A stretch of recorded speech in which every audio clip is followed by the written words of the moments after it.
Top 10, Taka Minowa ng Akari Chargers. Siya ay multi-awarded na Japanese coach at assistant coach sa Japan at recently lang nga ay kanyang dinala ang Akari Chargers sa finals ng PBL Reinforced Conference.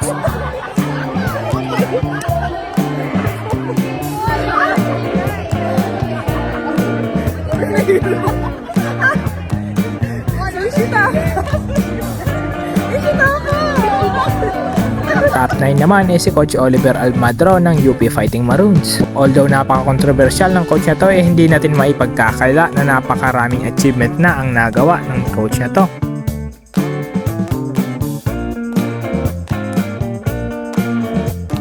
Guys, umatak ka na ng tubina, hawal mo na naman!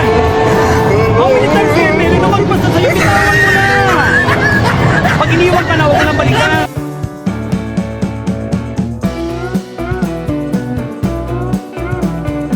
Top 8 ay si Coach Kung Fu Reyes ng Cherry Tego Turbo Crossovers. Although masasabi natin na hindi pa katagalan ng kanyang experience bilang head coach, kanyang inangat ang sistema ng laruan lalong-lalo na ng UST. So yun ang intention natin, i-meeting ulit natin dito para mag-give dito doon. Ano man na mangyari, bitawa mo yung pinakamalakas mo palo. Tama mo na ang buhok ka mag-anak mo. Huwag magsawang sumubok. Tatama din yan, ha? Kailangan lang natin ang coverage sa likod. Sige, lahat ang naniniwala kay Reds, mag-ingay!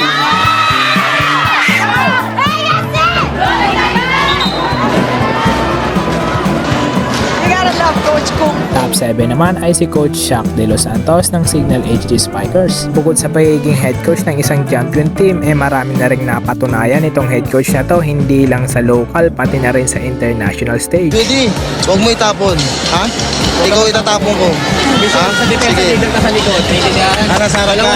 Bumlock ka. Napaka-importante ng blocking mo ngayon, ha? Kasi sa'yo, kailangan mo, ibibigay mo kay Aiza kasi ang aambangan lang nila si Aiza. Ilan ba spiker mo? Tatlo, gamitin mo yung dalawa. Ha? Skarte tayo. Saka huwag mong papaloy lang sa likod yun dahil nakatayo lang din yung blocker. Okay? Skarte. O ikaw, matake ka. Ha? Kayong dalawa, matake ka mo. Sunod naman ay si Coach Dexter Clamor ng HD Signal Spikers. Although siya ang isa sa pinakabatang head coach sa buong Pilipinas, napakalaman at tactical naman ng kanyang binibigay na instruction sa kanyang team na naging dahilan upang madumi na nga nila ang men's volleyball category. Okay, pag dito yung bola, init pa rin. Okay? Isang side out na, all 24 sa atin to. Let's go! Number 5 naman sa listahan ay si Coach Sherwin Meneses ng Creamline Cool Smashers. Inaakala nga ng lahat na magkukulaps na ang Cool Smashers sa pag-alis nitong si Ty Bundit, ngunit tayong ay binigla at sinurpresa nitong si Coach Sherwin matapos niya ngang makamit ang Grand Slam sa buong taon ng PBL. Although gusto ko nga siyang ipalit sa mas mataas na posisyon, medyo mabibigat na nga ang mga sumunod na coaches. Dumating, talagang titingnan namin sa ensayo, talagang sino yung mag-perform. Alaysa, maganda yung condition ngayon. Siguro, nabigyan lang ng opportunity sila Pons na makalaro ngayong araw. Let's see sa mga susunod na game. Pero, syempre, Alaysa is Alaysa. Makakabalik doon yan. Siya pa rin talaga ang Coach Dante Alinsunori ng Chocomocho at Enyo Bulldog at isa ring assistant coach sa ating Alas Pilipinas men's volleyball team. Bukod sa pagdudumina ng UEP men's volleyball category sa mahabang panahon, siya lang naman ang nag-iisang coach na nakakuha at nagdala sa ating men's volleyball national team bilang silver medalist sa nakaraang SEA Games 2019. Hindi, muna mo. Ngayon, ang gawin mo, mag-usap kayo kung ano gagawin. Kung bibigyan ko siya ba, ikukuha. Okay? Usap pa ako, usap. Sige.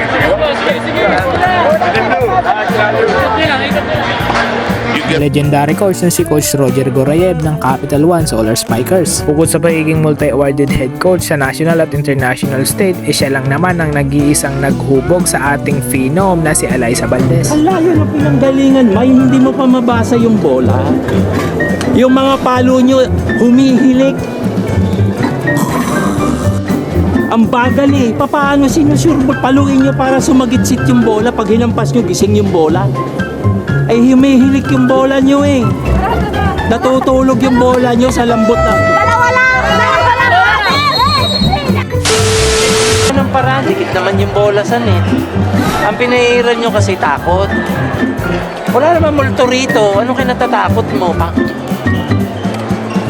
Ang ganda mo naman, dapat sila matakot sa'yo. Di ba? Pretty.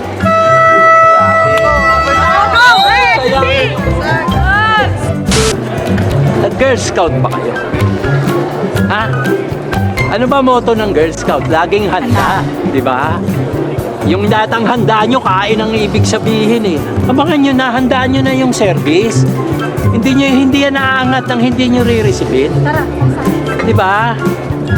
Abangan nyo na. Ganun kayo lagi, oh. Girl Scout, laging handa. Basa muna.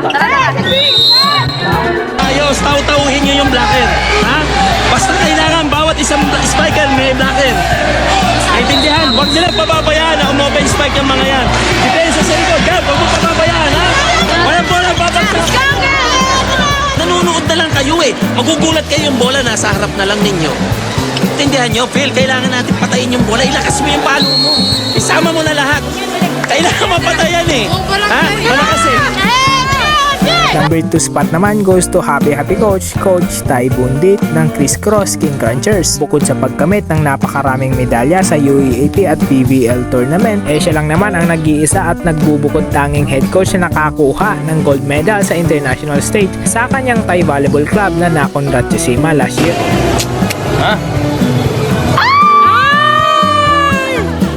Look who's bringing me home.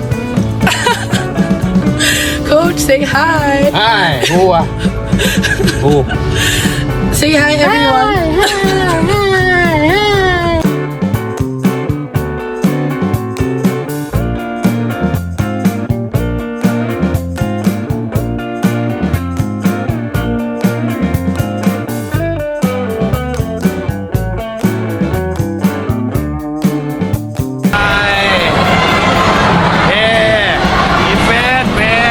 Walking, counting, them light training.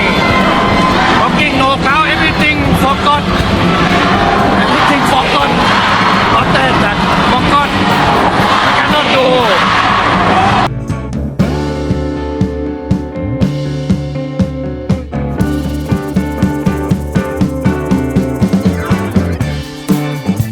At ang ating top spot goes to legendary coach, Coach Ramil De Jesus ng De La Salle Lady Spikers. Ang legendary coach niyang ito ang nagdala sa dating dominanting F2 Logistic at De La Salle University sa kanilang napakaraming kampyonato. Pinalimayan ko pa kayo, nasa 20 na tayo. Walang bibitaw, walang bibitaw.